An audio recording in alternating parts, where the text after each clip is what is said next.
Há um véu, invisível mas denso, que se interpõe entre os olhos da alma e a verdade nua. Não é um véu tecido com fios de ouro, mas com palavras sem alma repetidas, com dogmas revestidos de autoridade e com silêncios tão convenientes que o esquecimento se tornou religião. O que se diz sobre o caminho do Nazareno nada mais é do que o reflexo turvo de um lago agitado por séculos de interpretação. Um eco distorcido de uma mensagem que em seu nascimento não conheceu templos de pedra nem as correntes do medo.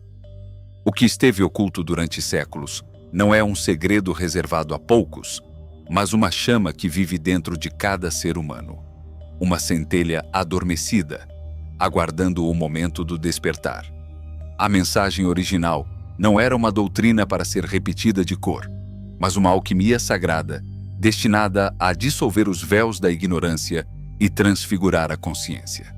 Ao longo dos séculos, a voz suave do Mestre foi encerrada entre paredes, e seu olhar, tão humano quanto divino, transformou-se numa estátua, fria e distante.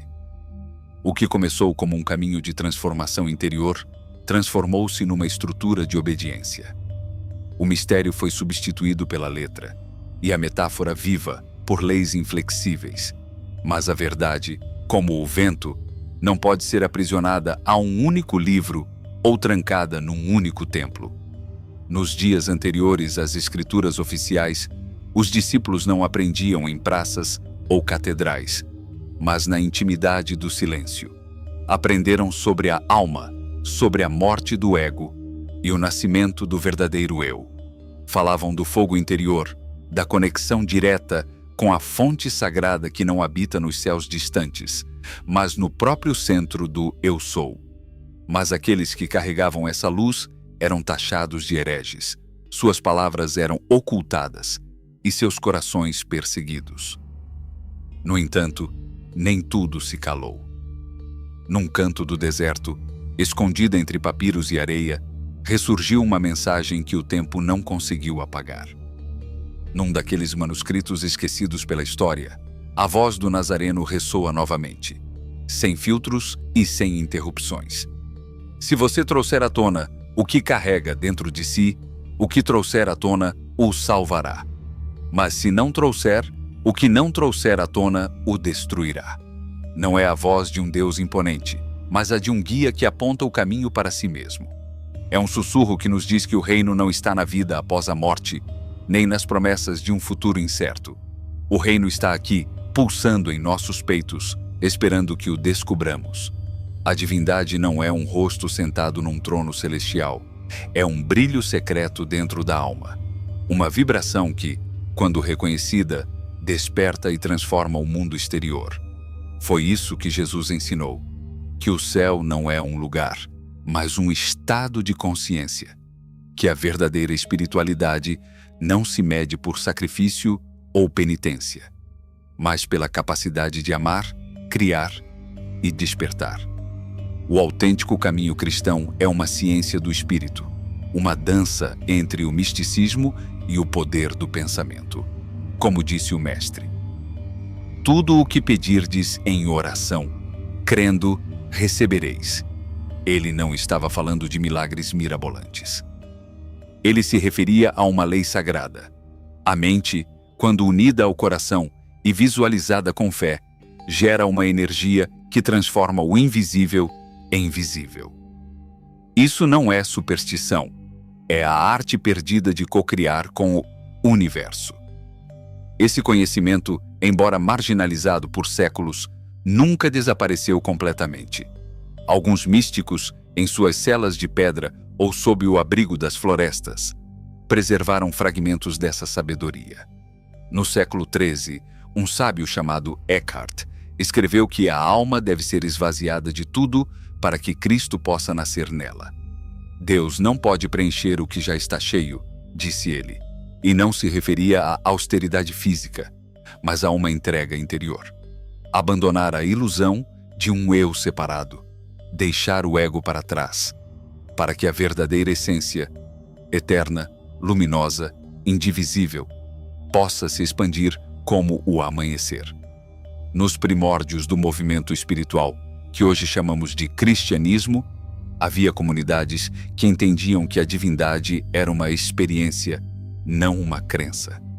Os essênios, por exemplo, praticavam a purificação do corpo e da mente, preparando seus seguidores para o encontro com o Deus interior. Para eles, a imersão em água não era simplesmente um ritual, mas um renascimento, uma metáfora para o despertar da alma do sonho da separação.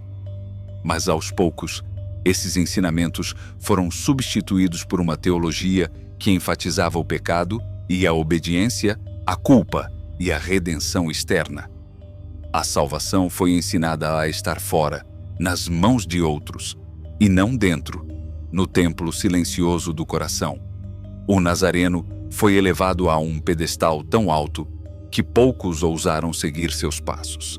Ele foi tornado inatingível, quando, na verdade, veio para nos lembrar que somos todos filhos do mesmo fogo. Quem crê em mim fará as obras que eu faço, e obras ainda maiores do que estas, disse ele. E não é esta uma das frases mais esquecidas na história espiritual da humanidade? A mensagem era clara. O milagre não está nele, mas no despertar de cada indivíduo. O verdadeiro mestre não busca seguidores, mas sim indivíduos que descubram sua própria maestria. Não é por acaso que você ainda está aqui. Se quiser se aprofundar ainda mais na metafísica espiritual, o primeiro link na descrição está esperando por você. Confira. O brilho silencioso. Não era uma religião para prisioneiros de remorso, nem um cântico de penitência para almas trêmulas. O ensinamento original, aquele que brotou como uma fonte no deserto da alma humana, era um mapa secreto para o despertar. Não nos convidava a adiar o paraíso para depois do nosso último suspiro. Propunha semeá-lo aqui, em cada pulsação presente, em cada olhar que ousa ver com novos olhos. Ele não colocou muros entre o eterno e o humano. Não precisou de confessores ou mediadores. Pelo contrário, apontou com amorosa insistência uma verdade esquecida. O divino não está lá em cima, mas aqui, no centro, nas profundezas mais íntimas. Desde o início, aquela voz interior sussurra a mesma promessa. Você e o sagrado não são dois. Mas para ouvi-la, você precisa desaprender. Você precisa se libertar das correntes invisíveis das crenças herdadas. Você precisa abrir sua mente como uma flor se abre para o sol, pronta para morrer para o familiar, a fim de renascer na realidade. Porque a mensagem do Mestre não era um slogan a ser repetido como um papagaio sagrado, mas um chamado silencioso para despertar o que estava adormecido, para liberar uma força que nunca foi estranha. Este despertar não se trata de fé cega ou aceitação passiva. A verdadeira fé não é um assentimento mental, mas uma chama que brota da experiência vivida. É saber sem dúvida, não porque lhe disseram, mas porque você o tocou com a sua alma nua. E quem tocou essa chama deixa de ser um servo e se torna um alquimista. Não mais implora na escuridão. Cria a partir da luz. Não busca mais Deus como algo que falta, mas se lembra dele como o que ele sempre foi. Porque o divino não é um pico distante a ser escalado, mas o próprio chão sobre o qual você caminha. Se ao menos você abrisse os olhos. Os antigos ensinamentos, agora soterrados por séculos de doutrinas endurecidas, falavam dessa verdade. Traços permanecem entre as linhas, ecos entre as ruínas. E embora muitas igrejas não se lembrem mais de sua melodia, há aqueles que ainda sussurram a canção. O sussurro diz: ouça a sua voz mais profunda. Ela não repete o que aprendeu, ela sabe. Ao longo dos séculos, a figura daquele que um dia falou com fogo no coração foi coberta por camadas e camadas. Dogmas, interpretações, pinturas, monumentos. Mas, além do homem histórico, existe um mistério mais vasto: o Cristo interior. Não um nome, não uma pessoa, mas uma frequência sagrada que habita o coração de todos os seres, aguardando silenciosamente a sua hora de florescer. Este fogo não pertence a uma era, nem a uma nação. Arde no invisível, no próprio centro da alma. Os sábios do antigo Nilo sabiam disso, falando de um princípio solar que descia para a alma como um reflexo do eterno. Os rishis de terras distantes o sentiam, intuíam, nomeando o Atman, o ser superior, idêntico ao todo.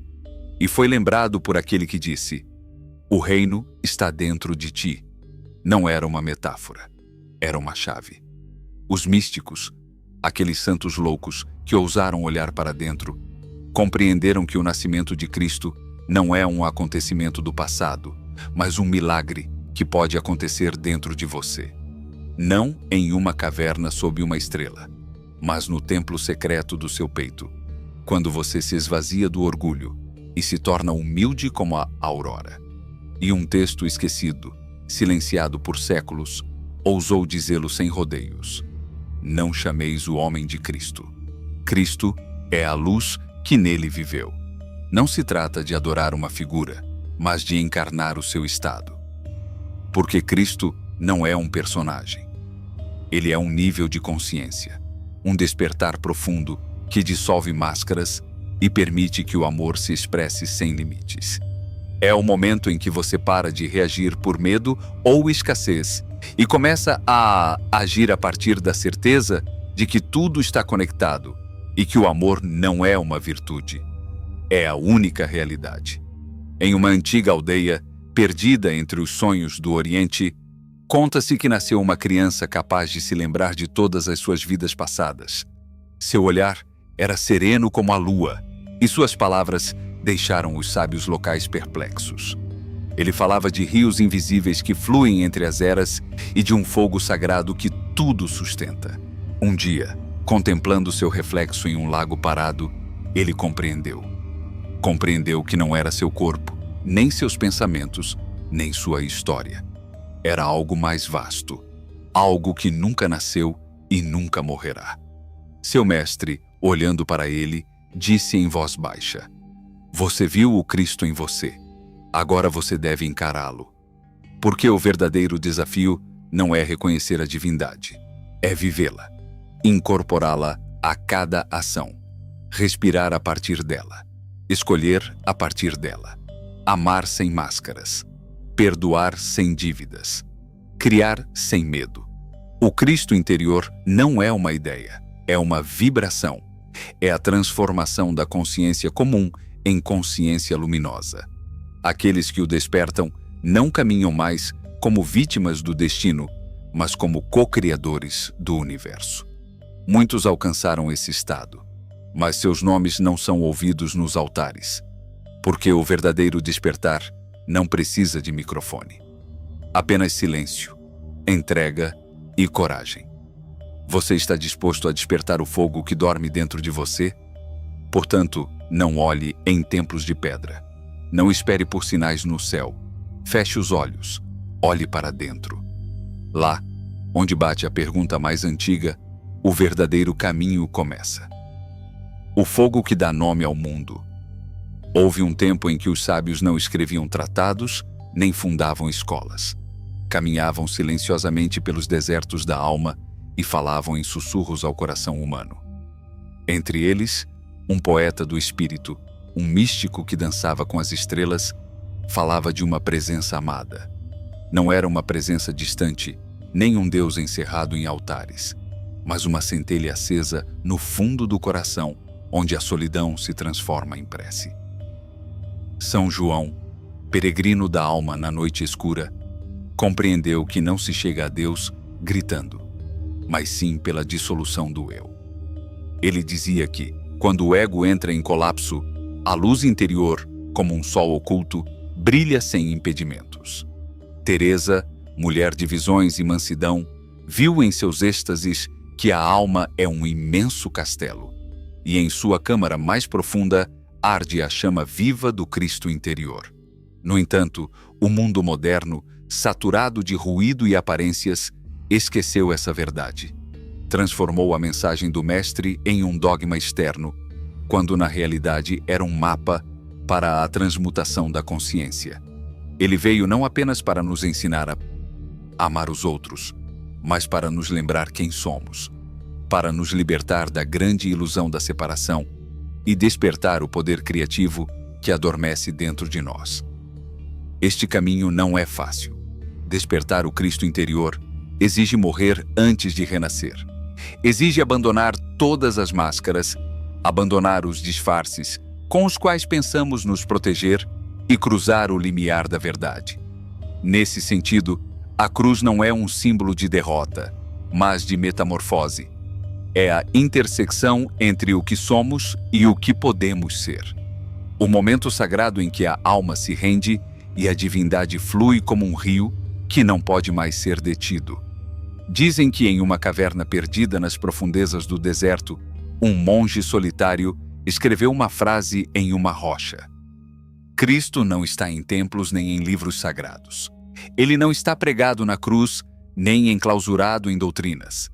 Ele vive dentro de você, mas você só o encontrará quando o ruído em sua mente se dissipar e a chama em seu peito arder sem medo.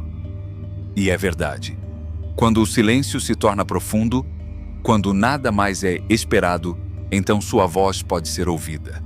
A palavra que molda o mundo desde o início dos tempos, quando tudo era vazio e as sombras não conheciam forma, a criação foi inaugurada com uma declaração. Haja luz, dizem os livros antigos. E houve luz. Ela não surgiu do acaso, nem emergiu da matéria. Foi o fruto de uma vontade perfeita, de uma intenção pura. Assim nasceu o universo, com uma palavra que não descrevia, mas criava. Nos lábios do Nazareno, essa verdade ressoou com uma força que abalou o tecido do mundo. Tudo o que pedirdes com fé, crendo, recebereis. Ele não disse talvez, nem estabeleceu condições celestiais. Foi uma afirmação inabalável, um decreto que transcende dimensões. E quem compreende esse mistério descobre que a realidade não é uma parede sólida, mas argila maleável. Que o pensamento e a palavra não são sombras do ser, mas instrumentos da criação. Os sábios da antiguidade sabiam disso. Nas terras douradas do Egito, os sacerdotes de Amon recitavam fórmulas em segredo, sabendo que sussurros bem direcionados poderiam remodelar a própria vida. Na Índia, os rishis entoavam mantras que vibravam além do tempo. E os antigos hebreus protegiam o nome com silêncio reverente, pois conheciam seu poder de transformar o invisível em forma. Jesus não era estranho a esse conhecimento. Seus milagres não eram demonstrações mágicas, mas revelações de uma lei superior. A palavra, quando brota do âmago da alma e se expressa com certeza, é a chave que abre as portas para o impossível. Ele não interrogava os doentes sobre suas enfermidades. Não discutia sobre diagnósticos. Ele declarou: levanta-te, fica limpo. A tua fé te salvou. Suas palavras não eram súplicas incertas, mas decretos plantados com absoluta certeza. Há uma história quase esquecida de um homem cego de nascença que pedia esmola nos portões do templo. Ele repetia a mesma coisa: não tenho nada, não sou nada, tem piedade. Um dia, um velho se aproximou, agachou-se ao lado dele e sussurrou em seu ouvido: com suas próprias palavras, você construiu sua prisão. Por que insiste em reforçar suas grades? O cego não compreendia. Não sabia que, ao repetir seu lamento, moldava seu destino. Não compreendia que as palavras não descrevem a vida, elas a constroem. Jesus conhecia essa lei. Por isso, não deixou espaço para dúvidas. Sua palavra era semente e colheita, alvorada e realização. Sua voz vibrava com a certeza de quem viu a face do mistério e compreendeu que o que é declarado com fé se manifesta. A lei da manifestação não responde a desejos vazios, mas a convicções que brotam da alma. Quando a mente humana desperta para o seu poder, torna-se um reflexo da mente divina. Assim como em cima, assim é embaixo, diziam os antigos. E é por isso que o mestre insistiu na fé, não como um sentimento vago, mas como o fogo que dá vida à palavra. Porque só quem crê profundamente pode falar com autoridade. Só quem renasceu no silêncio pode declarar: haja luz, e ver o mundo se transformar ao seu redor. Há uma pequena semente na alma humana, menor do que qualquer grão que os olhos possam ver, mas mais poderosa do que qualquer montanha. Essa semente se chama fé, e não é a fé cega que alguns confundem com superstição, nem a fé imposta por dogmas repetidos e sem alma. É uma certeza profunda, uma chama silenciosa que arde no âmago do ser e, quando proferida com convicção, tem o poder de mover o que parecia imóvel. Um viajante sábio disse certa vez: se a sua fé fosse tão pequena quanto um grão de mostarda, você poderia dizer à montanha: mova-se daqui para lá, e ela obedeceria. Observe, ele não disse: reze para que a montanha se mova, ou espere o destino realizar o milagre. Ele disse: você decide. Porque não é o apelo, mas a afirmação que desencadeia a dança da criação. Nas escrituras ocultas que viajaram por séculos pelas mãos de sábios esquecidos, um ensinamento ainda mais profundo é contado. Em um dos evangelhos que nunca alcançaram os altares do poder, ouve-se o mestre dizendo: aquele que busca não deve cessar de buscar até encontrar. E quando encontrar, ficará perturbado. E quando estiver perturbado, maravilhar-se-á e reinará sobre o todo. Esse é o caminho do verdadeiro despertar. Buscar, mesmo que doa. Encontrar, mesmo que abale o mundo conhecido. E então maravilhar-se quando a verdade revelar que o universo responde ao poder da palavra proferida com um coração ardente. Nos antigos manuscritos dos sábios cabalistas, preserva-se um eco dessa mesma revelação. O universo é um espelho que reflete a vibração da nossa alma. Nada vem de fora sem uma causa interna. Não há destino que não tenha sido invocado pelos pensamentos que cultivamos e pelas palavras que lançamos ao vento. O que é nomeado com certeza torna-se carne. O que é afirmado com amor torna-se lar. O verdadeiro mestre nunca ensinou a resignação. Ele não nos pediu para curvar a cabeça diante da dor, nem para aceitar a escassez como vontade divina. Pelo contrário, ele nos incitou a transformar a matéria com o poder da consciência. Levantem-se, disse ele aos que não conseguiam andar. Sejam limpos, disse ele aos doentes. A sua fé os salvou. E ele nunca vacilou. Suas palavras não eram súplicas incertas, mas decretos nascidos de uma certeza inabalável. A de que o ser humano, ao despertar, pode moldar sua realidade como um oleiro molda o barro. A lei da manifestação não é alimentada por desejos vazios, mas por convicções firmes. A mente desperta, ao se reconhecer como um reflexo da mente criativa, torna-se um sol capaz de moldar galáxias interiores. Assim como em cima, assim é embaixo, diziam os antigos. O que é dito pela alma se reflete na terra. É por isso que o mestre insistiu tanto na fé, não como uma emoção passageira, mas como o combustível que acende a centelha da criação. E talvez, apenas talvez, o ato de criar não tenha terminado no início dos tempos. Talvez aquela voz que disse: haja luz, continue a ressoar em todos os cantos do cosmos. E talvez, cada vez que um ser humano corajosamente declara sua verdade, ele participe desse ato eterno. Então, a verdadeira questão não é se você pode mudar sua vida. A questão é: quais palavras você escolhe para criar o seu mundo? O segredo do Eu Sou. Houve um tempo em que a humanidade compreendeu o poder do som, não apenas como meio de comunicação, mas como veículo de criação. As civilizações mais antigas sabiam que o que é dito com certeza não apenas transmite ideias, transforma a própria realidade. Não foi por acaso que os deuses antigos não apenas nomearam as coisas, mas, ao nomeá-las, as trouxeram à existência. A palavra não descrevia, ela dava vida. Na tradição sagrada do deserto, entre letras que respiravam mistério, havia um nome diferente de qualquer outro. Não era um título, nem um atributo. Era uma afirmação, uma revelação. Quando o profeta perguntou o nome daquele que o enviou, não recebeu uma resposta comum. Em vez de um nome, ouviu um eco que abalou os pilares do tempo. Eu sou quem eu sou.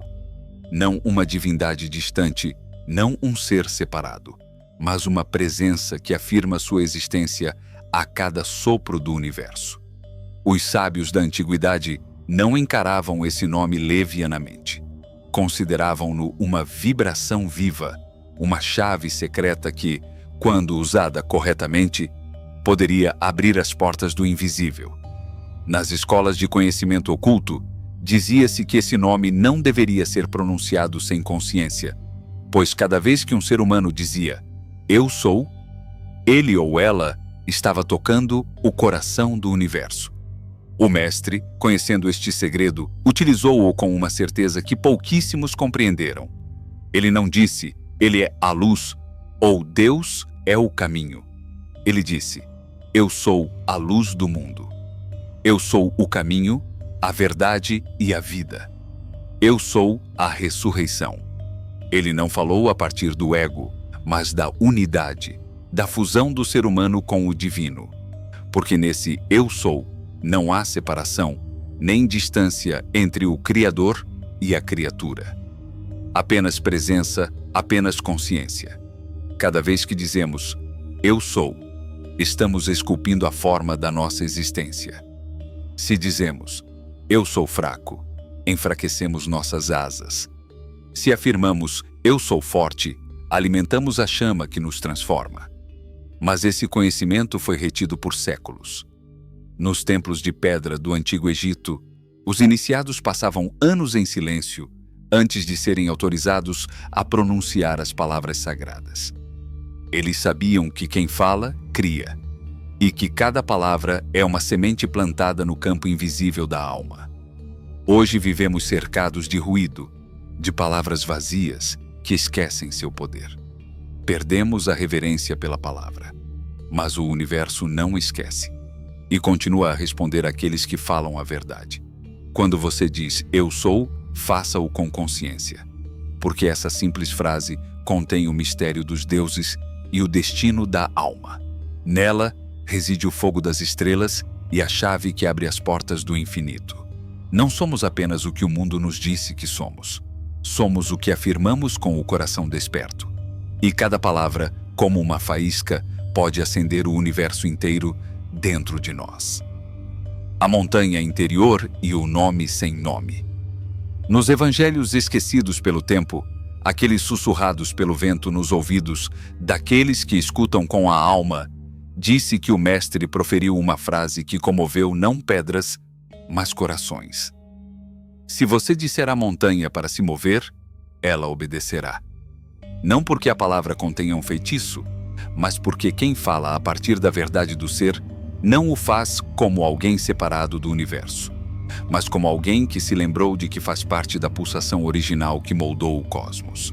Uma história antiga que atravessa desertos e séculos conta a busca de um homem que ansiava pela luz do conhecimento. Ele caminhou por areias escaldantes, jejuou nos picos do mundo e viveu em mosteiros onde o silêncio era mais denso que o ar, mas a verdade escorreu por entre seus dedos como água. Até que um dia ele encontrou um homem sábio com um olhar atemporal. "Tudo o que você busca", disse-lhe o velho, "já habita dentro de você. No entanto, você continua se chamando por nomes que não são seus." O buscador confuso tentou explicar. Deu seu nome, sua história, suas conquistas e suas feridas. O sábio levantou a mão e o interrompeu. "Não. Diga-me quem você é sem mencionar seu passado, sem descrever seu corpo ou suas ações. Quem é você quando tudo isso se foi?" O homem permaneceu em silêncio. E naquela pausa onde não havia nada a que se agarrar, algo emergiu. Não uma palavra, mas uma presença.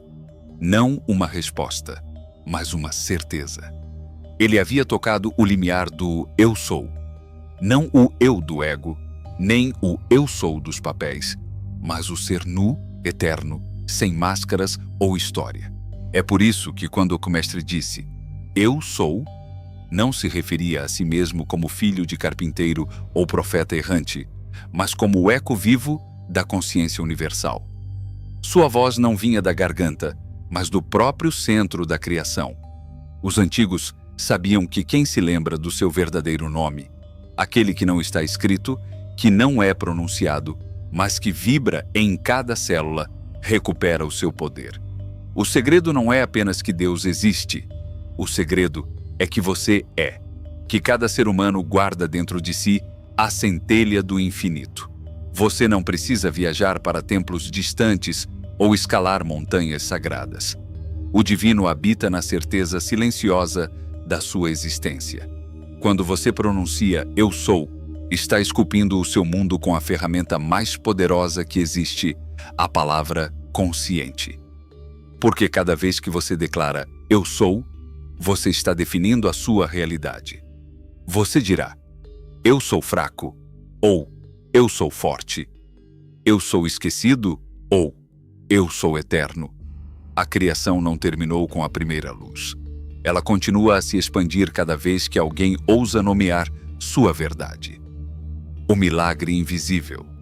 As ações do Mestre, que muitos chamavam de milagres, não eram espetáculos convincentes, mas revelações codificadas da jornada interior. Cada milagre era uma metáfora viva, um mapa simbólico do despertar. O verdadeiro prodígio não era a alteração do físico, mas a transmutação da consciência. Não se tratava de quebrar as leis da matéria, mas de elevar o espírito acima da ilusão. Ao transformar água em vinho em um casamento humilde, ele não respondeu simplesmente a uma necessidade mundana. Mostrou que o comum, se tocado com intenção sagrada, pode se tornar divino. Nas escrituras antigas, a água simboliza o informe, a origem sem forma. O vinho, por outro lado, representa o elevado, o maduro, aquilo que passou pelo processo de transformação. Nesse gesto, ele ensinou que todo ser humano pode transformar sua substância bruta em essência luminosa. Quando andou sobre as águas, não foi um feito desafiar a física. Foi um ato de ensinar que aqueles que conquistaram seu mundo interior não afundam mais nas marés do medo. As águas representam o inconsciente, as emoções que agitam a alma. Aqueles que aprendem a andar sobre elas não são escravos do desejo, nem reféns da ansiedade. Pedro tentou segui-lo, mas a dúvida o afundou. Porque fé não é esperança, é certeza. Somente aqueles que afirmam sua natureza divina podem se manter acima dos abismos da psique. E quando ele multiplicou pães e peixes, a mensagem foi além de alimentar estômagos. O pão é um símbolo de conhecimento espiritual. O peixe, da intuição divina. O verdadeiro alimento era algo mais: expansão da consciência, revelação interior. Não se tratava de distribuir comida, mas de despertar almas. Aqueles que comeram compreenderam com o coração o que o intelecto não conseguia explicar. Sabedoria escondida na simplicidade. Nos primeiros séculos do caminho, antes que a verdade fosse acorrentada ao dogma, os iniciados sabiam que os milagres eram linguagens da alma. Cada história sagrada era uma porta, mas nem todos queriam atravessá-la. Porque o mais difícil não é ver o divino, mas aceitá-lo dentro de si. É mais fácil adorar uma figura externa do que olhar no espelho e dizer eu sou. O mestre não veio para fundar uma religião. Ele veio para lembrar aos seres humanos que eles poderiam despertar, que eles não eram escravos do seu destino, mas co-criadores do universo. Que dentro de cada pessoa existe um lugar onde Deus não é uma figura distante, mas uma voz silenciosa que diz: eu estou aqui. e esse lugar é o coração. Não o órgão pulsante, mas o templo invisível, onde o Eterno sussurra através do silêncio.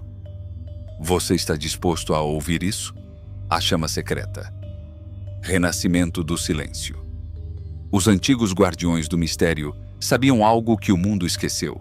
Nem todo conhecimento é transmitido em praças públicas ou ensinado em voz alta. Alguns conhecimentos nascem no silêncio, no olhar compartilhado entre duas almas que se reconhecem além do tempo.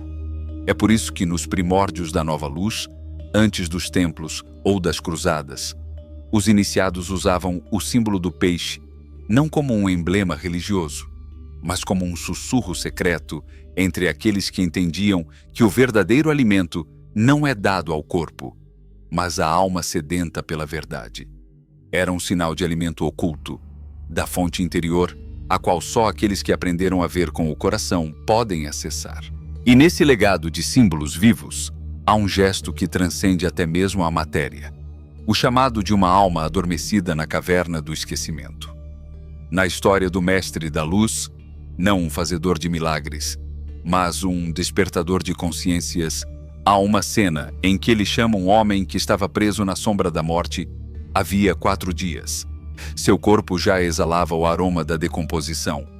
Seu ser havia descido às regiões da letargia, onde as memórias se desvanecem como névoa. E, no entanto, o Mestre não suplicou ao céu, nem perguntou às estrelas, nem implorou aos deuses. Com voz firme, com a certeza de quem fala da fonte, ele simplesmente disse: retorne.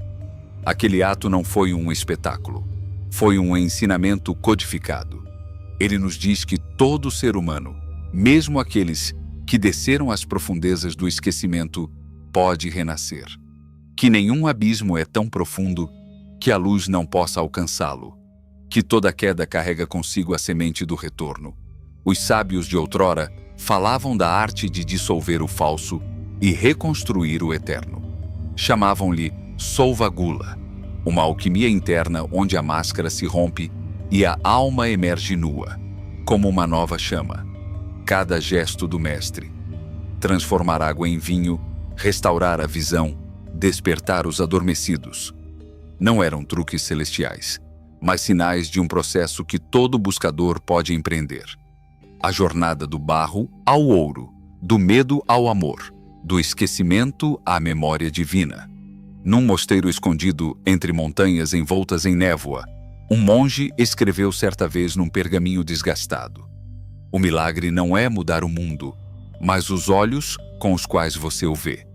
Aquele que olha com pureza vê a eternidade onde outros veem a finalidade, e ouro onde outros encontram apenas lama. Talvez esse sempre tenha sido o maior milagre, um olhar transformado. Mas para que esse olhar desperte, é preciso haver equilíbrio. É preciso haver fogo e água, céu e terra, palavra e escuta. E no caminho do Cristo interior, aquele que não pertence a uma religião, mas à eterna dança da alma, houve uma mulher que caminhou ao lado do Mestre não como discípula, mas como reflexo. Seu nome foi coberto pela poeira dos séculos, deformado por aqueles que não compreenderam seu papel. Ela era conhecida como Magdala, a torre, aquela que sustenta e vigia, aquela que ancora e revela. Ela não foi apenas uma testemunha da cruz, nem a primeira a ver o túmulo vazio. Ela foi a portadora da chama invisível, a guardiã da sabedoria esquecida. Enquanto os homens debatiam leis e hierarquias, ela preservava as palavras ditas sem voz. Nos textos silenciados pelo poder, aqueles que sobreviveram entre cavernas e pergaminhos rasgados, sua figura emerge distintamente, não como uma sombra secundária, mas como a única que compreendeu desde o início. Quando outros tremiam na escuridão da dúvida, ela falava com a autoridade de quem já se lembrava.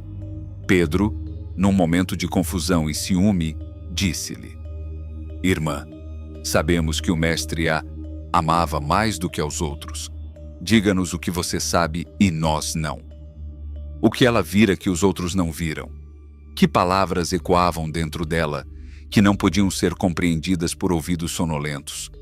Aqueles que conheciam a arte do invisível a chamavam de companheira do Redentor, mas não se referiam a uma união física, mas sim a um entrelaçamento de almas.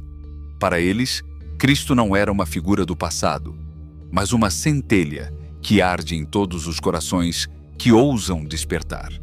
O Mestre era o portador dessa chama. Magdala, seu espelho.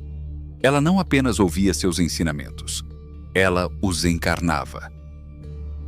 Ela não era uma seguidora, mas a outra face do conhecimento. Na antiga sabedoria da Cabala, há um nome que vibra entre os mundos: Shekinah. É a presença sagrada que habita o feminino, a face oculta da divindade que não pode ser vista, mas sentida. Somente os iniciados podem percebê-la. Nos textos herméticos, disse que nenhuma criação é possível se os opostos não se abraçarem. A energia masculina não pode completar sua jornada sem o abraço do feminino. Assim como o fogo precisa do ar, a fala precisa de um ouvido. Magdala era esse ouvido, esse ar, esse receptáculo do mistério. Um manuscrito esquecido, resgatado entre os papiros do deserto, relata um momento que nunca foi incluído nas escrituras oficiais.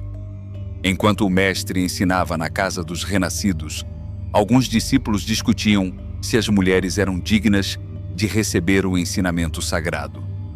O mestre, sorrindo com aquela sabedoria que vê além das aparências, disse: "Não veem que Magdala já entendeu o que vocês ainda estão debatendo? Enquanto vocês se perguntam quem é digno, ela já cruzou o limiar." O reino de que ela falava não era um lugar, mas um estado de espírito. Ela não precisava de sinais, provas ou milagres. Sua alma já conhecia o caminho porque ela já o havia trilhado antes. Ela se lembrava do que outros estavam apenas começando a buscar. E assim, no eco do seu nome, reside a chave para o equilíbrio divino: Cristo e a torre, a palavra e o silêncio, a centelha e o cálice que a contém. A verdadeira linhagem não é herdada pelo sangue, mas pela memória da alma. E o fogo sagrado, aquele que transforma o barro em ouro, nunca foi encontrado em templos de pedra, mas em corações prontos para arder. O limiar do fogo invisível. Após a partida do Nazareno, quando o eco de suas palavras ainda tremia nas pedras de Jerusalém e o véu do templo se rasgava, nem todos os fios de sua mensagem foram captados pelos poderosos. Alguns, como pássaros migratórios, voaram para terras distantes, em busca de almas que pudessem compreender o que ainda não podia ser dito em voz alta. Disse que uma mulher de olhos profundos e um passado velado cruzou os mares, carregando consigo um fogo inextinguível. Ela não carregava cajado nem coroa, não usava púrpura e não falava em nome de nenhuma instituição. No entanto, onde quer que ela estivesse, a terra parecia evocar algo antigo. Nos campos ao sul de uma terra que séculos depois seria chamada de França, começaram a circular rumores sobre uma estrangeira que falava de um reino sem muros nem clero, um reino que se situava no centro do coração humano. Os primeiros a ouvi-la não foram reis ou eruditos, mas camponeses, curandeiros, pescadores e sonhadores. Para eles, ela falava de Cristo não como um Deus distante, mas como uma centelha adormecida dentro de cada um de nós. Chamavam-na de mestra, embora ela nunca tivesse aceitado esse título. A verdade, dizia ela, não pertence àqueles que a proclamam, mas àqueles que ousam buscá-la com o coração nu. Muitos se perguntam o que aconteceu com seu legado. Terá se dissolvido no silêncio por acidente ou foi deliberadamente apagado por aqueles que temiam que a chama se espalhasse sem controle? Talvez seus ensinamentos fossem livres demais para se encaixarem em dogmas. Talvez estivessem simplesmente destinados a serem redescobertos por aqueles que sabem ler não apenas os livros, mas também as lacunas entre as palavras. Uma inscrição perdida, encontrada em um manuscrito esquecido pelo tempo, sussurra: A noiva da luz não caminha diante do trono, mas dentro dele. Ela não usa coroa, pois seu esplendor é sua assinatura. Não busque a verdade em templos de pedra ou nos lábios dos homens. Ela se encontra onde você ainda sabe imaginá-la, dentro de você. Lá onde Cristo desperta, Maria aguarda, com a chave na mão. Talvez essa chave nunca tenha estado fora do nosso alcance. Talvez ela tenha estado à nossa espera todo esse tempo, escondida num canto da nossa alma, onde ainda não tivemos coragem de procurar. A chama velada do fim. Muitos temem a palavra que sugere ruína, apocalipse. Interpretaram-na como um castigo, uma tempestade final enviada por um Deus irado. Mas os antigos sábios sabiam que não era o fim do mundo, mas sim o fim da ilusão. O verdadeiro apocalipse não arrasa cidades nem destrói montanhas.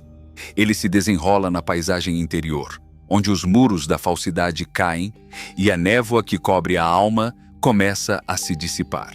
A palavra, em sua raiz grega, significa revelação, o ato de levantar o véu que esconde a essência.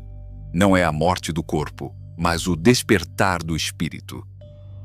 O visionário de Patmos, aquele que contemplou símbolos inefáveis na ilha do exílio, escreveu não para assustar, mas para guiar. Seu texto era uma bússola destinada àqueles que sentiam que o mundo material não poderia ser tudo o que existe. As 7 trombetas, os selos, os cavaleiros, a queda da Babilônia, o dragão, a mulher vestida de sol. Estes não eram fatos externos, mas reflexos do processo interior vivenciado por toda alma que ousa buscar a luz. Porque toda ascensão espiritual começa com uma tempestade. Não se chega ao cume sem antes atravessar o vale mais escuro. Isso era bem conhecido dos alquimistas, que chamavam essa fase de nigredo. A dissolução da máscara, a descida ao caos, a noite em que toda certeza se dissolve. É nesse abismo que o ego se desintegra, onde o desejo perde seu trono e onde a mente, liberta de suas correntes, começa a se lembrar. Nessa linguagem simbólica, Babilônia não é uma cidade com torres de pedra, mas uma condição da alma presa no feitiço da ambição, da vaidade e do apego. Sua queda não é uma tragédia, mas um começo. Como uma semente que precisa ser quebrada para que a vida emerja, também o falso eu precisa cair para que a verdade nasça. A história do discípulo e do fogo. Uma antiga história, guardada como uma joia pelos guardiões do invisível, conta a história de um jovem que se aproximou de seu mestre e disse: "Quero acordar, anseio pela verdade." O mestre, que tinha em seus olhos o reflexo de muitos sóis, respondeu: "Você está disposto a deixar tudo em que acredita ruir?" O jovem hesitou.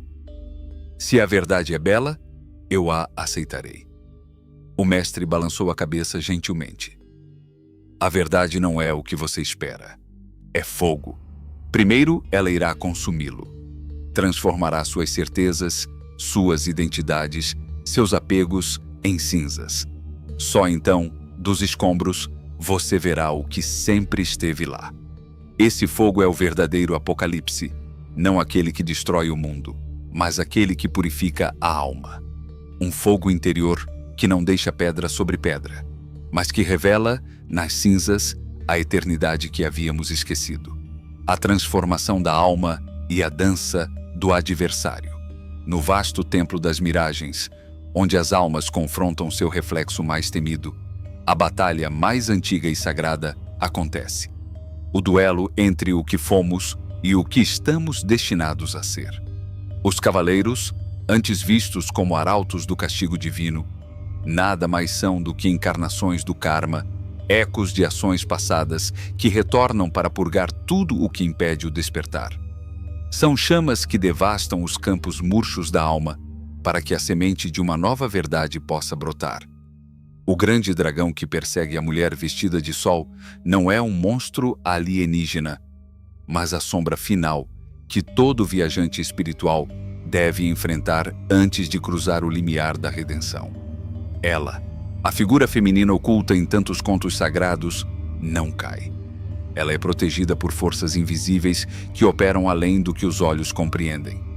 Ela representa a promessa: quem atravessar a noite com fé não será consumido por ela, mas transformado. E então, numa visão além do tempo e da carne, a cidade que não precisa nem da lua nem do sol é revelada. É a morada da alma iluminada, o palácio interior onde as sombras não existem, porque a luz é plena e eterna. Não é um lugar em um mapa, mas um estado de consciência onde a alma retorna à sua fonte, tendo completado o ciclo de descida e retorno. Os sábios de outrora, aqueles que não tinham medo de olhar além do véu, ensinavam que a criação é um ato de esquecimento seguido por uma dança de lembranças. A alma desce, cobre-se de lama, esquece sua linhagem estelar. Mas no fundo permanece um anseio, uma centelha, uma bússola invisível que a guia de volta para casa. Esta jornada não é fácil. Ela é repleta de provações, tempestades e miragens que buscam descarrilar o viajante.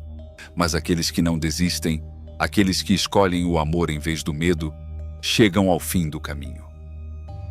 E no final, encontram não algo novo, mas algo eterno. A luz que sempre os aguardou dentro de si.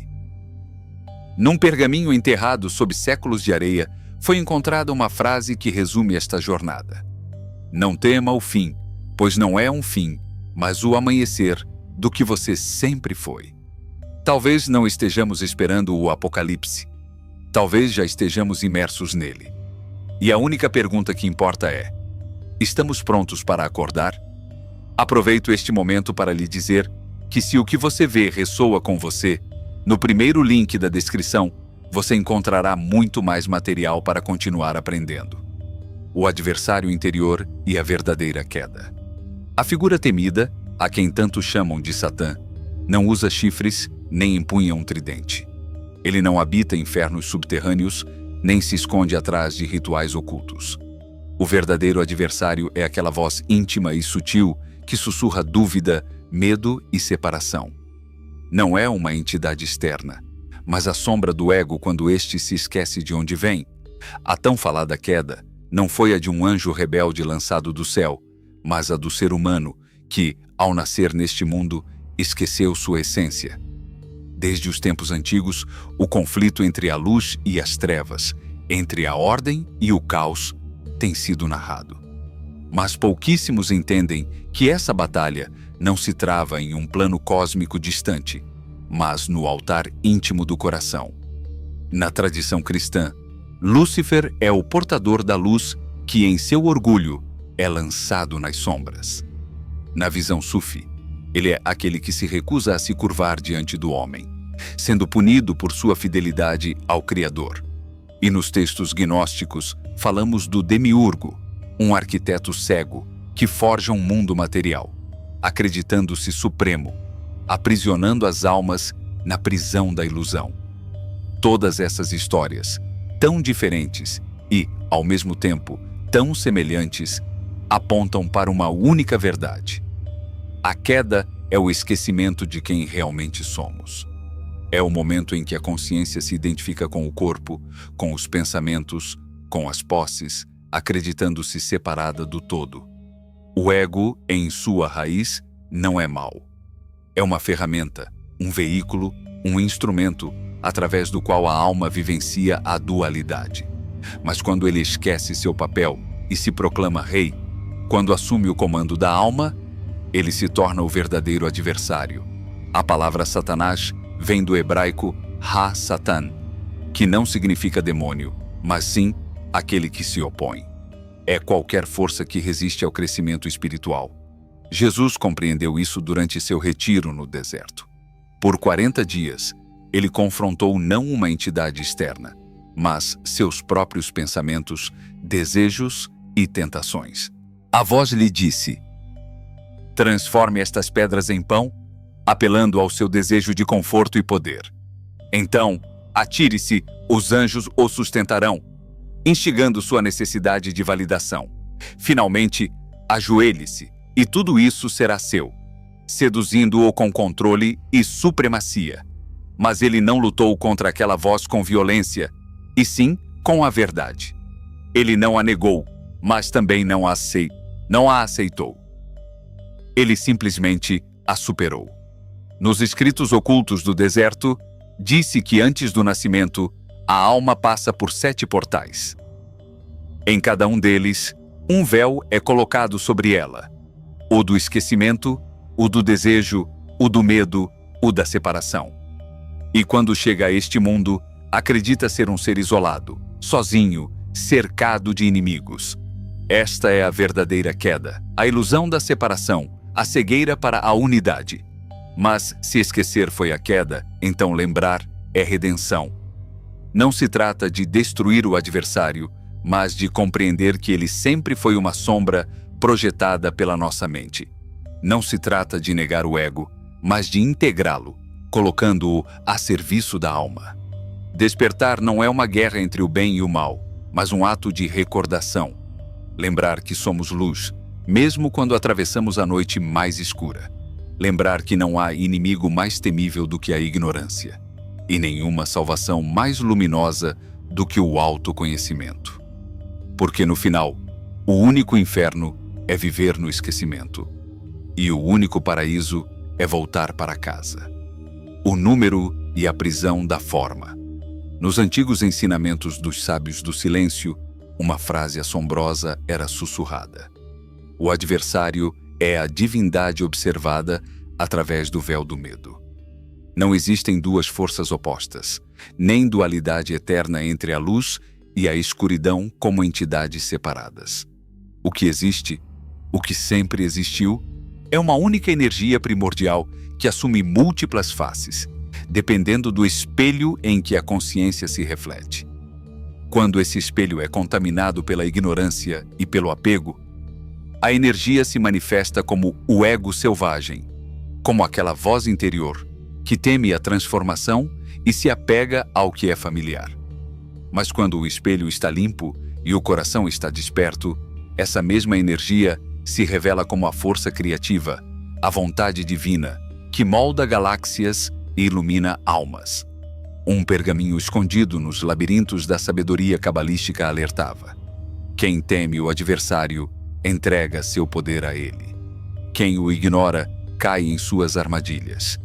Somente aqueles que o reconhecem e o transmutam são libertados. Talvez, afinal, esse ser chamado Satanás nunca tenha sido um anjo caído ou um inimigo da divindade, mas simplesmente um espelho. E então a verdadeira pergunta ressoa como um trovão no silêncio: o que você vê quando olha para esse espelho? Mais adiante, entre as páginas veladas do livro do Apocalipse, aparece um número que semeou o medo por gerações. Um número que, longe de ser amaldiçoado, guarda uma chave oculta. Muitos o associaram à sombra, ao fim do mundo, a uma marca escura gravada na testa dos condenados. Mas poucos olharam além do símbolo, além do medo. A voz do texto antigo não fala de demônios externos, nem de horrores celestiais. Diz simplesmente: é o número de um homem, não do maligno, não do caído, mas do ser humano preso na teia da matéria. É a marca da condição humana, confrontada pela transitoriedade das formas, pelos ciclos de nascimento e morte, desejo e sofrimento. Nas línguas ocultas da antiguidade, os sábios falavam da tríade como um símbolo de densidade, um reflexo da arquitetura imperfeita. Na numerologia hebraica, o número 6 representava o inacabado, o efêmero, a distância entre a origem e a plenitude divina. Repetido 3 vezes, torna-se um aviso: corpo, forma e tempo podem aprisionar a alma se ela se esquecer de sua luz. O segredo era conhecido pelos alquimistas, guardiões do fogo interior. Para eles, a matéria-prima era uma fera adormecida, uma substância primordial, ainda não tocada pela centelha. Diziam que o 6 era um corpo sem alma, uma forma sem espírito, uma existência sem consciência. Uma antiga lenda de buscadores da gnose dizia que, no início dos tempos, os seres humanos não eram feitos de carne, mas de fogo. Eram leves, sem peso, sem dor, sem medo. Mas um dia, os arquitetos da ilusão aprisionaram sua essência em corpos de barro e os fizeram esquecer sua origem. Eles seriam reis deste mundo, disseram-lhes, mas nunca retornariam para casa. Assim nasceu a prisão da carne, a prisão do tempo, a prisão da separação. Na árvore mística da vida, o mundo material é representado pela esfera mais baixa, secretamente chamada de morada do sono profundo.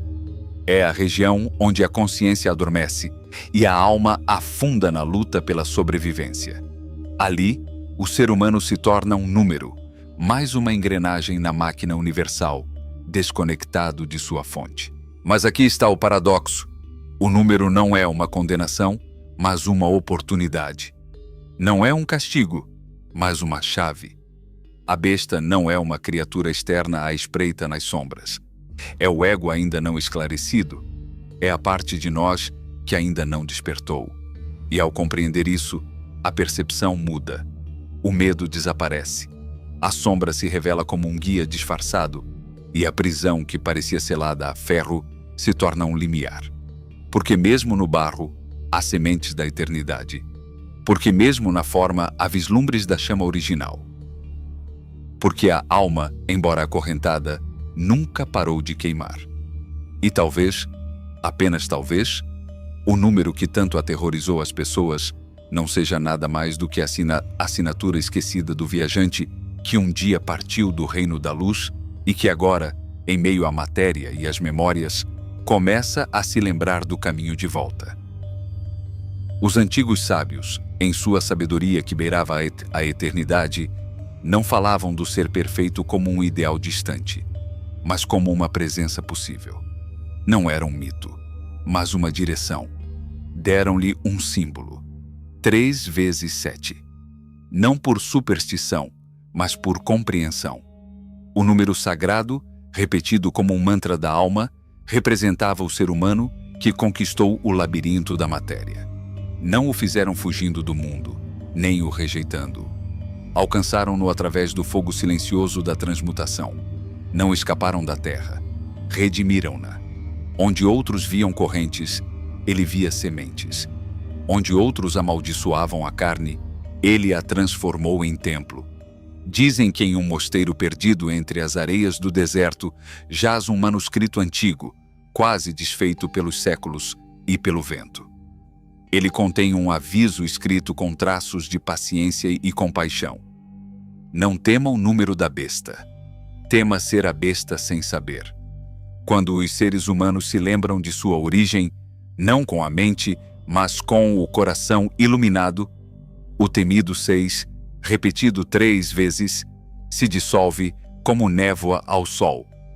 Não é mais uma ameaça, é um eco, uma sombra projetada pela ignorância. A verdadeira questão nunca foi quem é a besta, mas sim como escapar de sua prisão. Os antigos ritos de iniciação não eram metáforas vazias, nem cerimônias de exibição. Eram portas. Cada passo, uma chave para o despertar. Nas grandes tradições espirituais, 3 momentos delineiam o caminho de volta ao ser: imersão, sacrifício e renovação. Batismo, crucificação e ressurreição. 3 estações na jornada da alma que decide despertar do sonho da forma. Nascer não basta para viver. Existir não é sinônimo de estar desperto. O caminho místico exige uma queda deliberada, uma morte simbólica e uma nova vida baseada não no tempo, mas na consciência. É uma alquimia interior, um processo que consome o ego e liberta a essência. O batismo não é apenas água na pele. É a dissolução do antigo eu nas águas da rendição. No rio da alma, que alguns chamam de Jordão, outros de memória cósmica, o viajante mergulha para esquecer o que acreditava ser e lembrar-se do que nunca deixou de ser. A água, símbolo ancestral do espírito em movimento, não purifica apenas o corpo. Ela reordena a vibração, restaura a memória do essencial. É por isso que os antigos essênios, os gregos de Eleusis e os sábios do Ganges concordavam, sem se conhecerem: água é origem e é retorno. Mas depois da água vem o fogo. A crucificação é o momento em que a alma, suspensa entre o céu e a terra, se rende. Não se trata de sofrimento em si, mas de esvaziamento. É a entrega absoluta, a dissolução de todas as máscaras. Na cruz simbólica, que não pertence a uma única religião, mas ao coração humano universal, ergue-se aquele que cessou de resistir. Seus braços abertos não são fraqueza, mas uma declaração. Renuncio a ser um nome. Ofereço-me ao todo. Esta morte não é do corpo, mas do ego. Osíris sabia disso, desmembrado para renascer em glória. Odin sabia disso, pendurado na árvore dos 9 mundos por 9 dias, em busca dos segredos do universo. E o carpinteiro da Galileia sabia disso quando disse: Pai, em tuas mãos entrego meu espírito. Não foi derrota, foi coroação. As mãos, símbolos do ato criativo, recebem o espírito sem correntes. O eu desaparece e o verdadeiro ser nasce. Quem cruza esse limiar deixa de ser uma criatura presa ao calendário. Passa a caminhar com leveza. E então, a ressurreição. Não como um retorno do cadáver, mas como o despertar da consciência. Não há mais sombra, porque não há ninguém para projetá-la. Aquele que passou pela água e pelo fogo emerge como um novo ser. Não é que o mundo tenha mudado, é que seus olhos veem o invisível.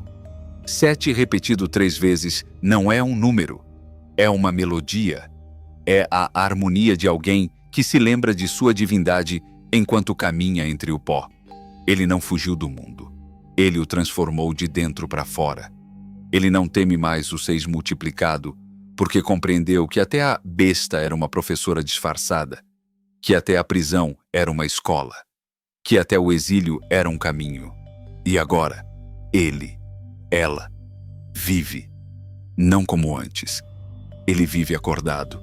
A alquimia do perdão e do renascimento invisível.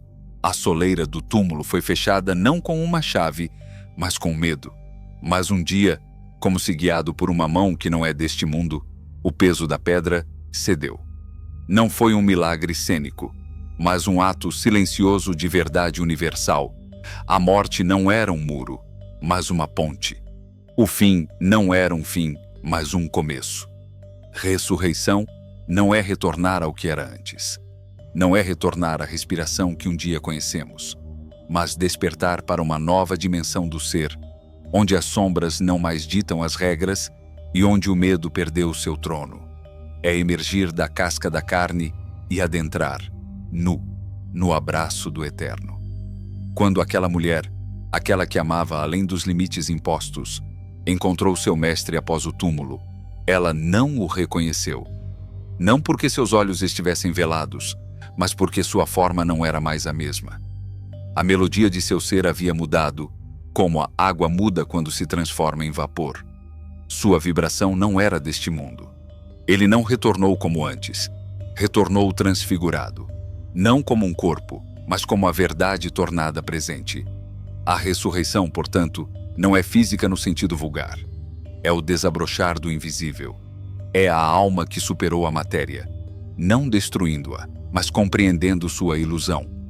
Entre os sábios da Cabala, disse que aquele que alcança a clareza total não está mais sujeito às leis do mundo inferior. Ele transcendeu o relógio e o calendário e se tornou uma ponte entre o visível e o eterno. Os antigos místicos falavam daqueles que morrem antes de morrer, não como uma tragédia, mas como uma iniciação. Pois, ao morrer em vida, eles renascem como espelhos do espírito, refletindo o que não pode ser nomeado. O mestre não emergiu do túmulo para exibir poder. Ele o fez para revelar que a morte é apenas um véu, que a verdade está escondida atrás da dor, que a ressurreição não é uma exceção, mas um destino, não um privilégio, mas uma promessa para aqueles que se lembram do que sempre foram. A jornada da alma não se resume a datas ou rituais externos. O batismo, a cruz e o renascimento não são atos externos, mas portas internas. E todo ser humano, em algum momento de sua jornada, precisa atravessá-las. Precisa mergulhar nas águas da mudança, carregar a cruz do seu ego e emergir como uma versão mais pura e verdadeira de si mesmo. Em um mosteiro esquecido pelo tempo e pela história, foi encontrado um manuscrito com palavras gravadas em tinta quase extinta. A morte não é o fim, mas a ponte. Quem a atravessa sem medo, desperta. Quem desperta, nunca mais dorme. Talvez nunca tenha sido uma questão de nos perguntarmos se seremos ressuscitados. Talvez a verdadeira questão seja se estamos prontos para morrer antes que a morte nos leve. Porque somente aqueles que morrem, para o ego, para o apego, para o passado não resolvido, vivem verdadeiramente. As correntes invisíveis da alma. Há prisões sem grades. E há correntes que não se veem, mas que pesam mais que qualquer ferro. Almas humanas, mais do que muros, são retidas por memórias não curadas. Por emoções que se recusaram a ser liberadas quando chegou a sua hora. Essas não se chamam crimes ou pecados. O mundo as chama de rancores, culpas, feridas. Mas tradições antigas as reconhecem por outro nome: karma. Não é um castigo, é um eco. É a ressonância de uma nota que não foi afinada. É a vida repetindo a lição não aprendida, com novas faces, mas com a mesma mensagem. Para os sábios do Oriente, o karma é a lei de causa e efeito. Não há juízes neste tribunal, pois cada ação carrega seu próprio destino. Para aqueles que seguem o caminho de Buda, o karma é o espelho da alma, refletindo em cada vida o que não foi curado na vida anterior. E nos ensinamentos mais profundos do mestre da Galileia, o perdão não era uma questão de dever moral, mas o único caminho para a verdadeira liberdade. Perdoa-nos as nossas dívidas, assim como nós perdoamos aos nossos devedores. Não é um apelo vazio, é um princípio oculto. Não diz, absolva sem condições, nem diz, tire a dor sem mudar nada. Diz que o perdão que recebemos está interligado ao perdão que damos, porque o universo é um espelho, e o que não liberamos se torna a corrente que prende o nosso próprio destino. O ciclo da dor e o triunfo da alma. Há uma história antiga, sussurrada a ele pelos sábios do deserto.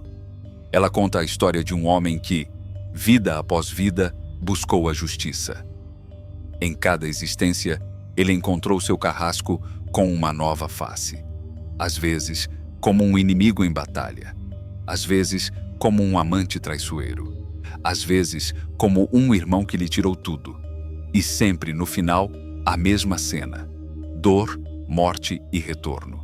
Até que um dia, em outra encarnação, ele teve seu inimigo à mercê. Ele poderia ter se vingado. Poderia ter fechado o círculo com sangue. Mas ao erguer essa espada, ele a deixou cair. E naquele gesto silencioso, algo se quebrou dentro dele. Ou talvez se libertou. Ele entendeu que a luta era inútil. Que justiça não era vingança. Que a maior vitória era parar de repetir a história. E naquele instante, sentiu um peso sair do peito. Fechou os olhos, sabendo que nunca mais veria aquele rosto. Porque o ciclo havia sido quebrado. Karma não é punição, é repetição.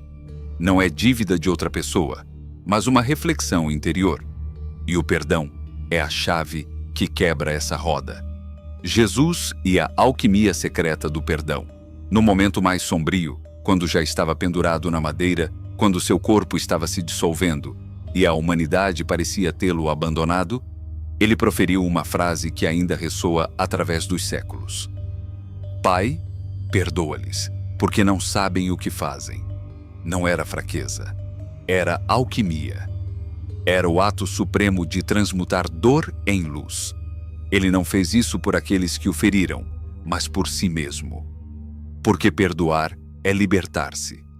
Textos de sabedoria oculta, afirmam que toda vez que alguém nos fere, nos entrega uma chave. Podemos escolher usá-la para nos acorrentar ainda mais ao passado, ou para nos libertar. Perdoar não é esquecer, é deixar ir. Não se trata de dar desculpas. Trata-se de escolher não carregar a sombra do outro. É um ato de coragem, de transcendência, de visão. Porque quem perdoa rompe com o destino que outros traçaram para ele. E nesse gesto, ele se torna um alquimista, um criador da sua própria liberdade, um arauto da sua própria ressurreição. A chama que lembra. Não há ferida sem história. Não há encontro que não seja tecido por fios invisíveis que precedem esta vida. Cada rosto que nos fere, cada olhar que se quebra em traição, cada mão que nos arrebata o que amamos. Tudo isso faz parte de uma dança mais antiga que o tempo. Não é coincidência. É memória.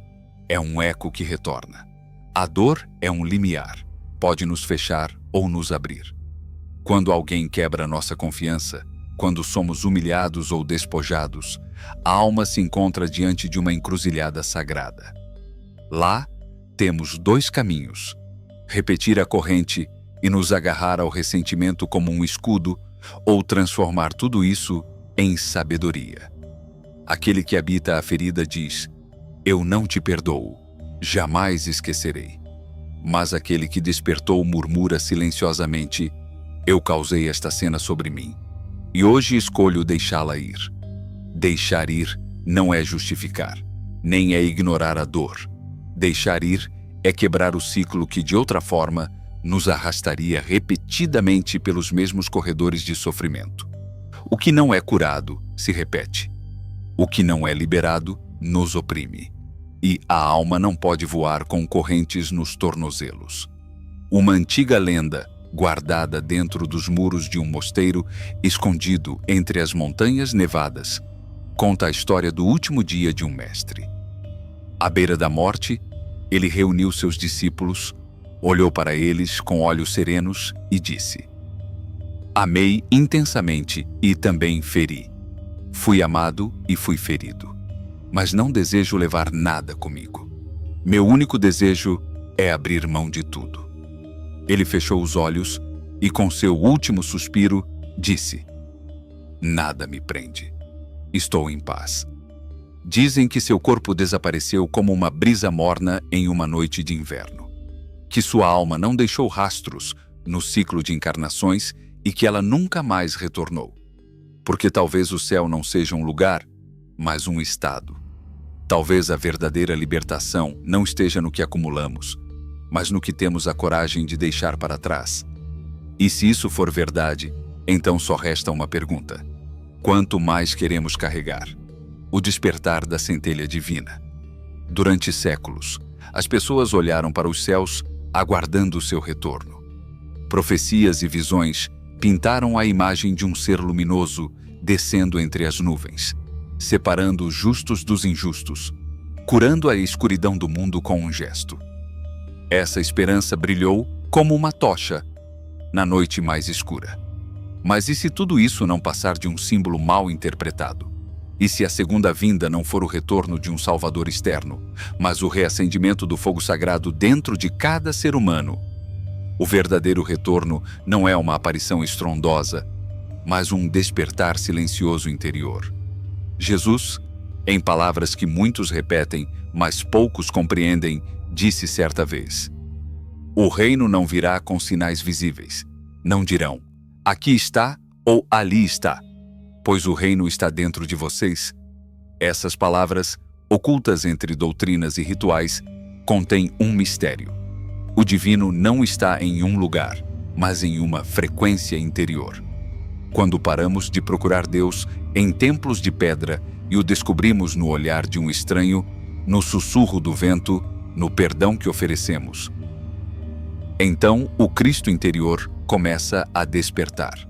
Nos textos mais antigos e esquecidos, aqueles que foram substituídos pelo medo de sua verdade, ensina-se que Cristo não é apenas uma figura histórica, mas uma consciência universal, uma semente de luz que dorme em cada coração, esperando para ser regada com compaixão, verdade e humildade.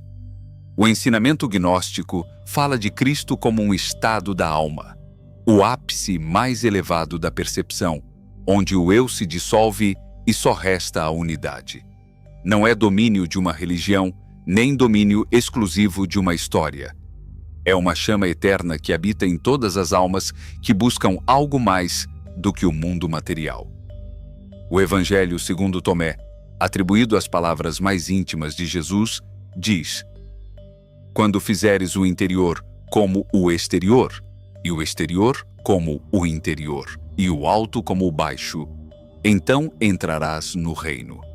Não é este um convite à integração, a viver sem máscaras, a lembrar que o divino está em toda parte? Os antigos sábios sabiam que o verdadeiro despertar não acontece na solidão. É uma faísca que, uma vez acesa, incendeia outras. Como uma chama que, ao tocar um prado seco, o transforma em um mar de fogo vivo.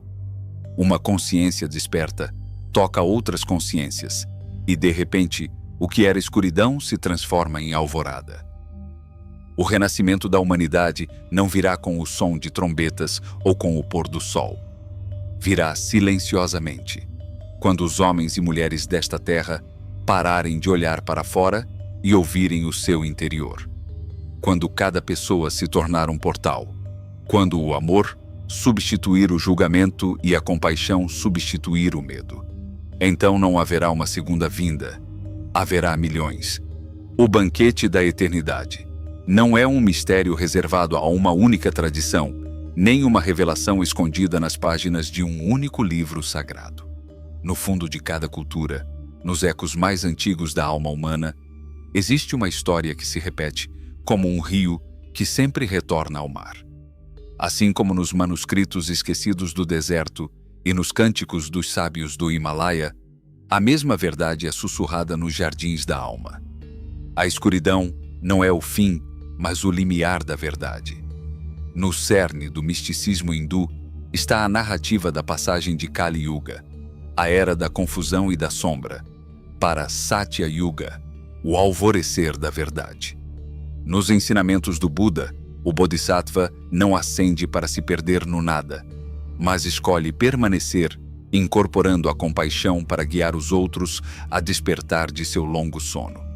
Essas visões não são meras doutrinas. São mapas da alma, espelhos de um destino compartilhado. A palavra Apocalipse tem sido mal interpretada como o fim, quando originalmente significava revelação. Não é o rugido dos céus desabando, mas o sussurro que cai como orvalho sobre o coração disposto. Não é o fim do mundo, mas o fim do véu. Quando Jesus disse que seríamos transformados num piscar de olhos, ele não estava falando de um cataclismo, mas de uma transformação interior, uma mudança de visão, o momento em que nos lembramos de quem realmente somos. Os sábios dos tempos antigos sabiam que a humanidade não está condenada à escuridão, mas sim adormecida em uma miragem de separação. Não há distância entre nós e o sagrado, exceto aquela que tecemos com nossas próprias dúvidas. A chamada segunda vinda não será anunciada por trombetas ou nuvens que se dissipam, mas pela pulsação interior que diz: eu retornei, pois nunca parti. Uma antiga lenda tibetana conta a história de um monge que, envelhecido pelo tempo e pela esperança, aguardava fervorosamente o retorno de seu mestre.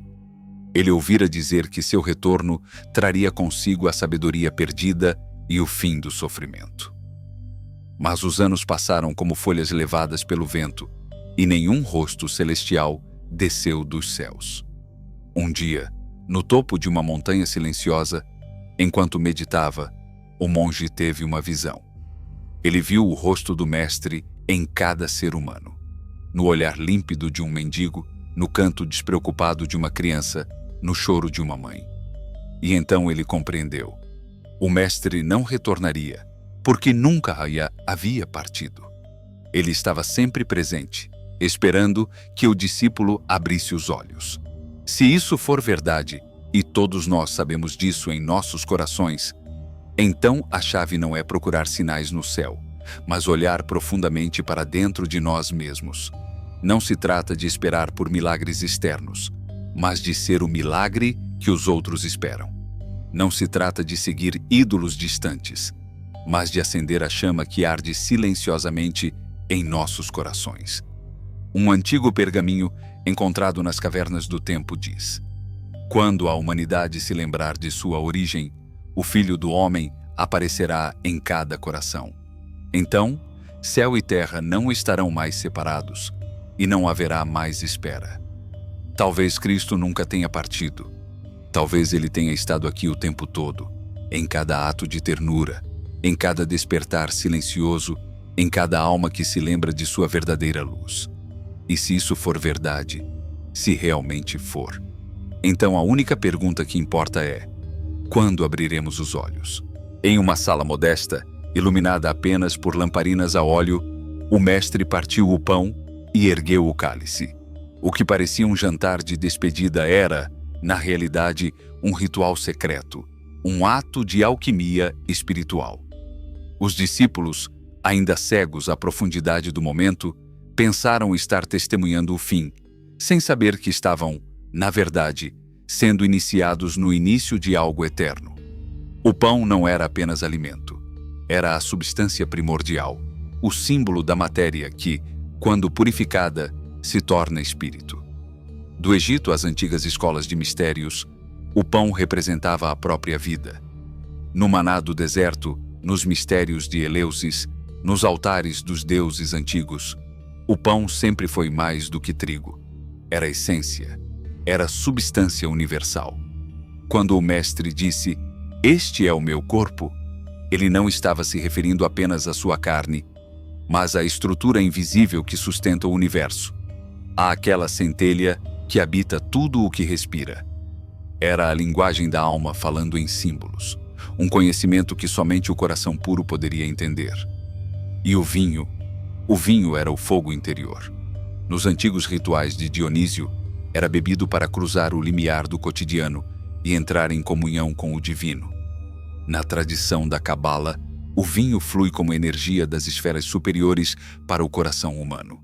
Assim, quando o mestre ergueu a taça e disse: "Este é o meu sangue", ele estava falando do espírito que anima toda a criação, da força vital que corre em nossas veias, da pulsação secreta que une tudo a tudo.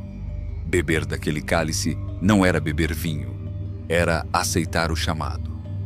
Era abrir-se à transfiguração, permitir que o sagrado se tornasse carne dentro de nós. Era permitir que a energia do universo penetrasse a alma e a despertasse de seu sono. Em textos gnósticos, disse que o mestre sussurrou aos seus discípulos: "Se beberdes do meu cálice, bebereis do conhecimento oculto.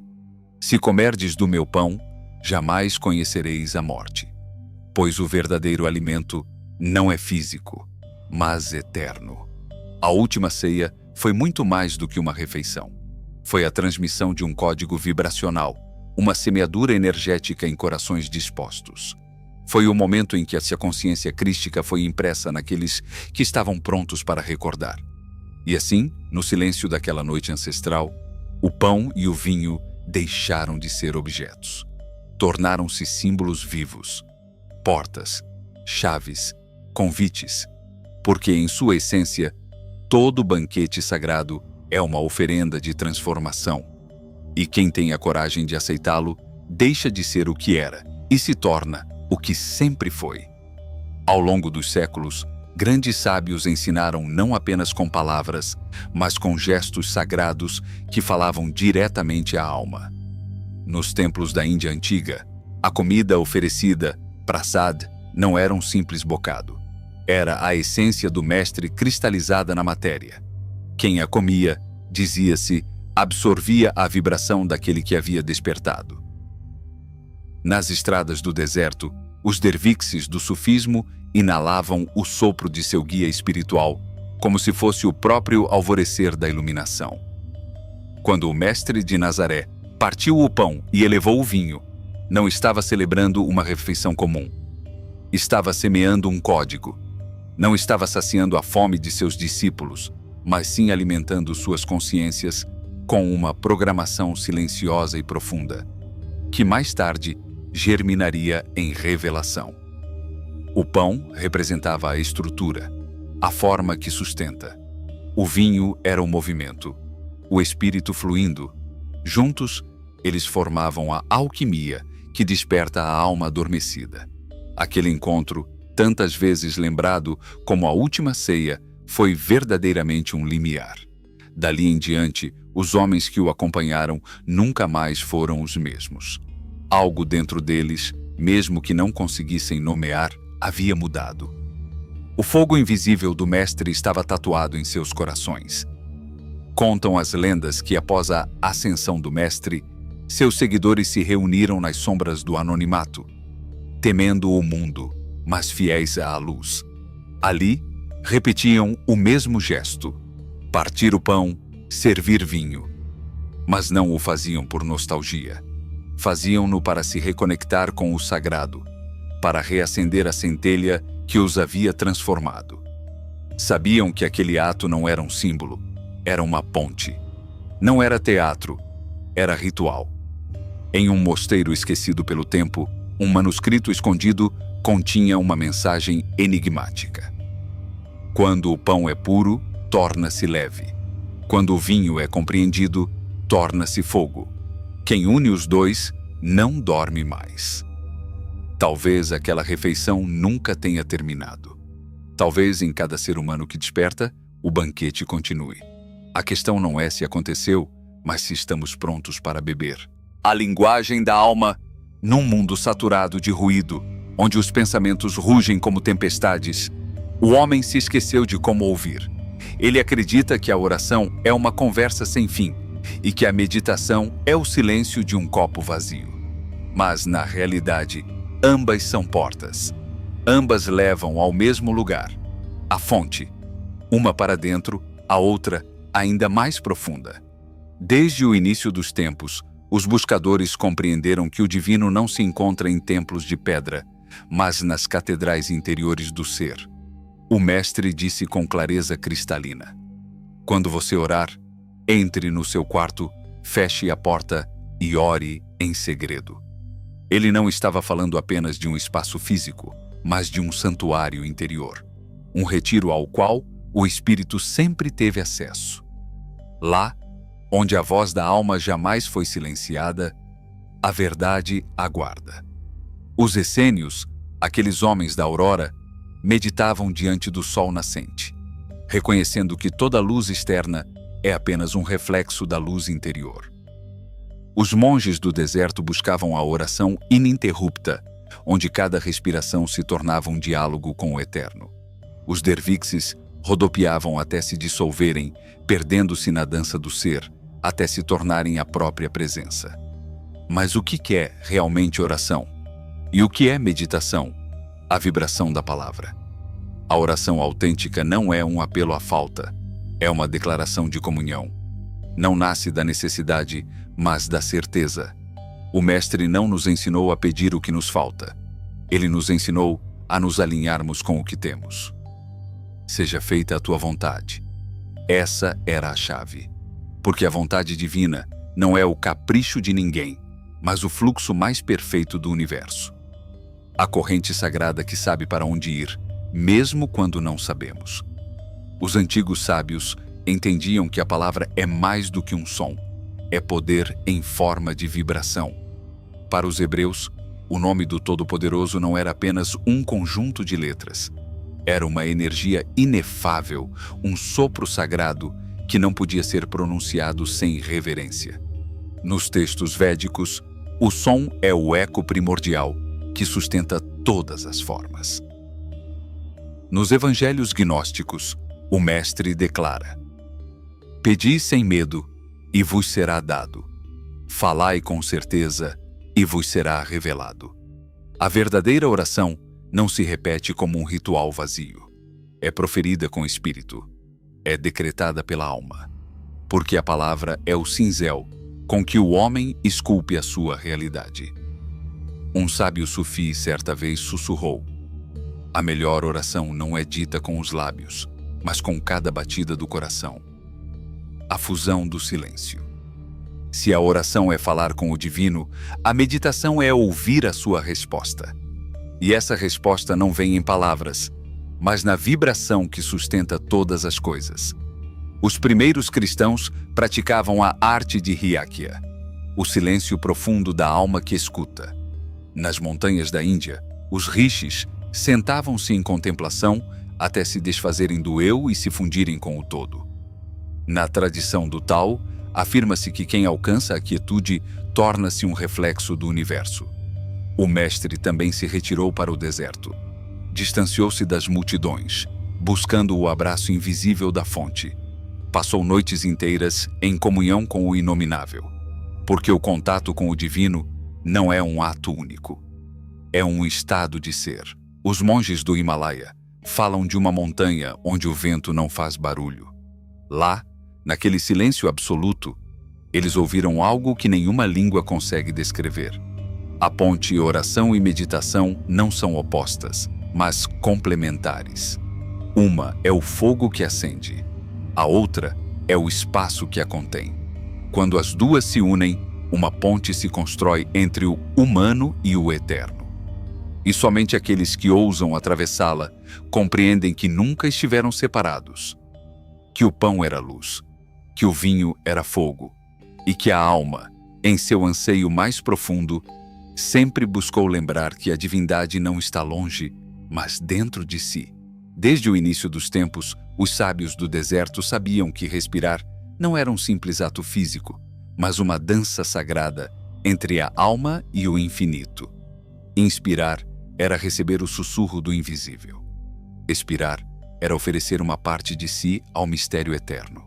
A consciência estava oculta em cada respiração, entrando e saindo como um peregrino que por um breve momento se lembra de quem é e de onde vem. Um manuscrito esquecido, encontrado entre as pedras douradas do Monte Elion, continha uma frase velada por séculos de silêncio. Ore como se já tivesse sido saciado. Medite como se nunca tivesse implorado. A mensagem não era uma ordem, mas uma chave, porque a porta, aquela que todos buscamos, não se abre com esforço. Ela se abre sozinha, quando a alma se lembra de que ela nunca esteve fechada. E então a questão deixa de ser onde fica e passa a ser quem está disposto a atravessar. Porque talvez nunca tenha sido uma busca externa. Talvez a fonte nunca tenha sido distante ou escondida.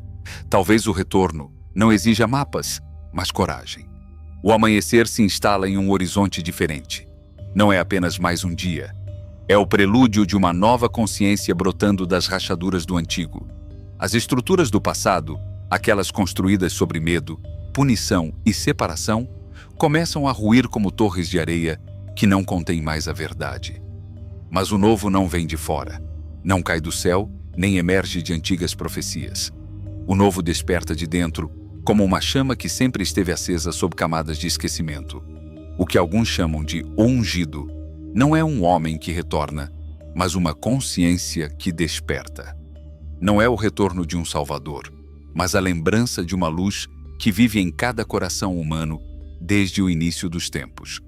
Os antigos do Vale de Líria já diziam: a presença não é um nome, é uma força. Não é uma figura, é uma centelha que habita o centro do nosso ser. E agora, finalmente, muitos estão se lembrando. Em um antigo texto de sabedoria esquecida, foi dito: quando você se conhece, então você entenderá que é um filho do vivo. Já lemos essas palavras 1000 vezes, mas ainda estamos esperando por sinais no céu. Queremos que alguém venha nos salvar, que nos liberte do caos. No entanto, o divino não vem para nos salvar. Ele vem para nos despertar. Nos retiros dos caminhantes da luz, uma mensagem era compartilhada que somente os iniciados podiam entender. A presença não é um homem, é o fogo que arde naquele que se lembra. Esse fogo arde novamente, não como julgamento ou punição, mas como compreensão. A era da morte não é o fim do mundo, mas o fim de uma maneira de ver o mundo. Uma era de sombras mentais, de correntes invisíveis e crenças impostas. O colapso que vemos não é destruição, é revelação. Nesta revelação, a luz desperta em corações que não mais temem e em mentes que compreendem que o divino nunca esteve separado. Não se trata mais de religiões ou rituais. Trata-se de unidade. Nos contos da linhagem dos sábios do amanhecer, falava-se de um novo ciclo. Uma era em que a humanidade se lembraria de que tudo está interconectado, que não há separação entre você e a árvore, entre seu riso e a brisa, entre sua pele e o universo. Na tradição oriental, dizia-se que o iluminado que viria não era um homem isolado, mas o despertar coletivo da humanidade. Não se trata de um Messias em busca de adoração, mas de uma voz interior que desperta dentro de cada um de nós, lembrando-nos: você é o rio, eu sou o riacho. Se você permanecer em mim, eu permanecerei em você.